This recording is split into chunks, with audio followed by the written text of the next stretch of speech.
sea una función, en primer lugar, continua en un intervalo cerrado AB. Continua en AB. Que sea la misma función derivable en el abierto.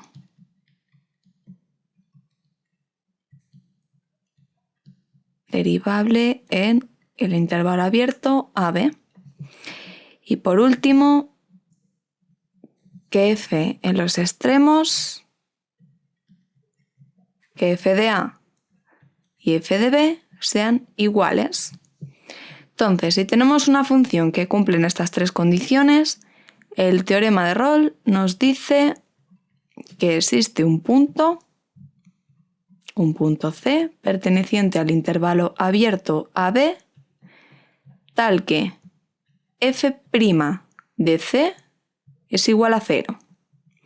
Vamos a ver esto qué quiere decir con un dibujo.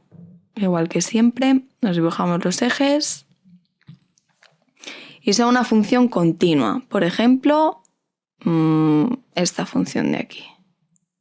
Es continua en el intervalo AB.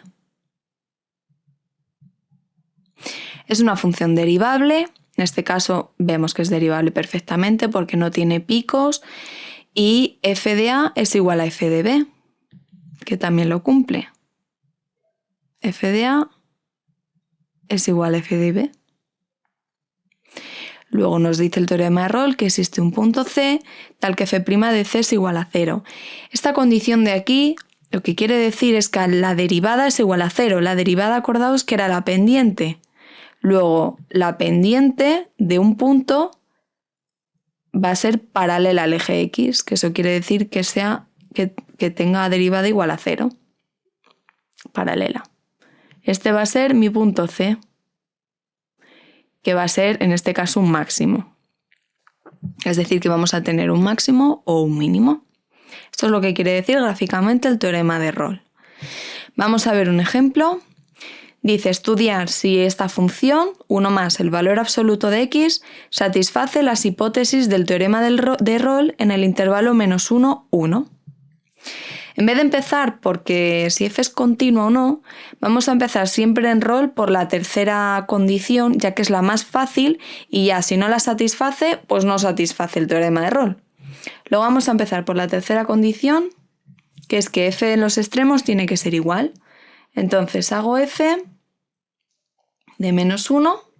F de -1 es 1 más valor absoluto de -1. Valor absoluto de -1 es 1 positivo más 1, 2. Y f de 1 es 1 más el valor absoluto de 1, que es 1 más 1, que es igual a 2. Luego, como son iguales, la primera sí que la satisface. Bueno, la tercera condición. Vamos a ver ahora la primera, que es la continuidad. Para ver la continuidad de esta función, fijaos que tiene un valor absoluto. Luego vamos a tener que separarla, una función a trozos. Las funciones con valor absoluto se separaban 1 más y el valor absoluto tal cual lo tenga si x es mayor o igual que esto igualado a 0, es decir, mayor o igual que 0. Y luego 1 menos lo que haya dentro del valor absoluto si lo que hay dentro, que en este caso es x, es menor que 0.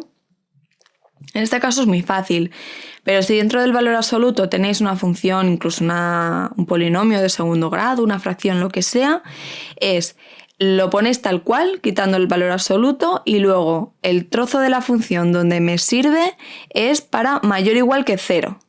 Para lo que está dentro del valor absoluto, mayor o igual que 0. Y en el otro le cambiáis al signo a todo lo que está dentro del valor absoluto, y a todo lo que está dentro del valor absoluto tiene que ser menor que 0, para que justo al cambiarle el signo, ya que es un número negativo, nos dé positivo. Vale, vamos a estudiar la continuidad de esta función. Si os acordáis, para la continuidad de una función a trozos, primero teníamos que ver si en cada trozo la función era continua. 1 más x. 1 más x es un polinomio, luego es continuo en todo R. Particularmente va a ser continuo para los x que sean mayores o iguales que 0.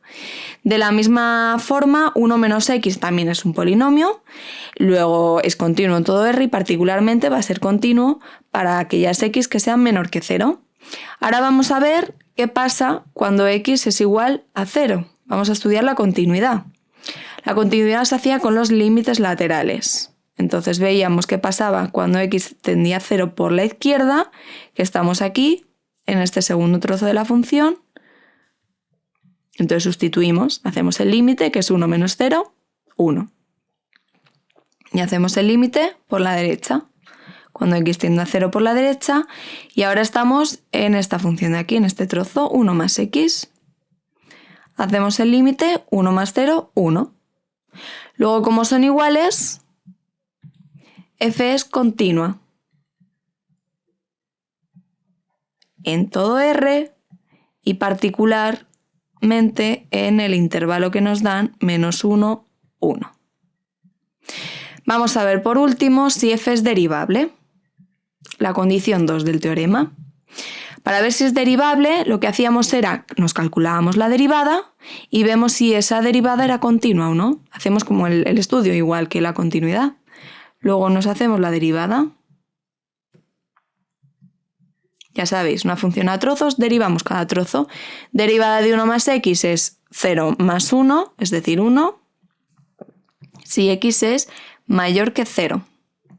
Y ahora, pues la derivada de 1 menos x es menos 1 si x es menor que 0.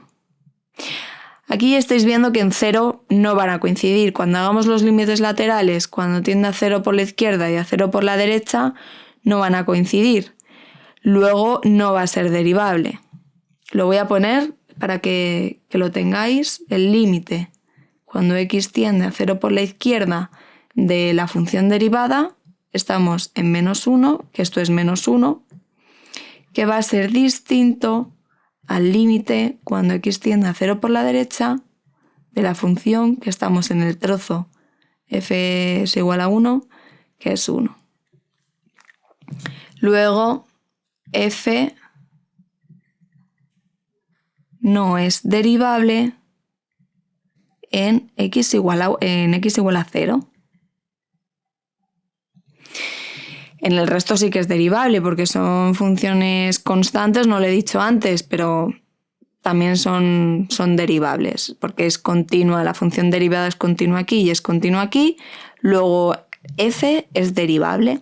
Lo que pasa es que en el 0 vemos que no coinciden. Luego no es derivable en x igual a 0. Pero es que 0, si os fijáis, sí que está en el intervalo menos 1, 1. Luego f no es derivable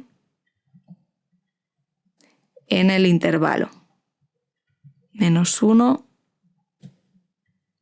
1. Luego no cumple la segunda condición, luego no satisface las hipótesis del teorema de Rolle. Así que aquí como solución no satisface las hipótesis del teorema.